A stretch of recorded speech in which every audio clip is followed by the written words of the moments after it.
Son të miq që ka ftofsin LDK. Lumir Abdigjiku nuk dha dorëheq që LDK-ja do të me shkarku urgjentisht.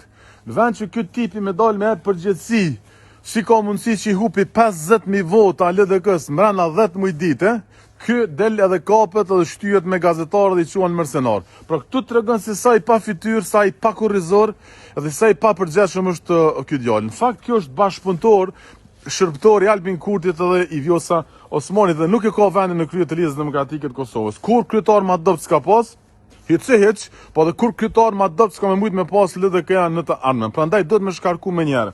Nëse dëni nga linja akademike me majt atë linjën e Femi Aganit, Ibrahim Rogovës e tjera, keni mjaftueshëm aty. E keni profesor doktor Kujtim Shalin, e keni profesor doktor Abdullah Hotin, po nëse dëni model tjetër, i cili ka tregu se den qysh me luftu Albin Kurtin, edhe për atë janë besa, është modeli i përparim Ramës. Ama kurse si, ky djali i pakurrizor, ky djali i cili as intelektualisht nuk na bind, edhe artikulimin gjuhë shqipe e ka gjys, edhe përveç këtij djali, duhet me shkarku edhe ata bashkëpunëtorë Sejmen dhe bashkëpunëtorët, të cilat ky i ka vendosur rreth vetes, duke blloku, duke kap LDK-n, e të cilat nuk kanë jap kurfar kontributi lidhjes përveç se si dekor dhe si stoli bredhi. Nëse LDK-ja don me rikthy votat dhe nëse LDK-ja nuk don më ballavaçu me pragun, në të ardhmen duhet me shkarku këtë bashkëpunëtorin e Albin Kurtit, Lumir Abdigjikun.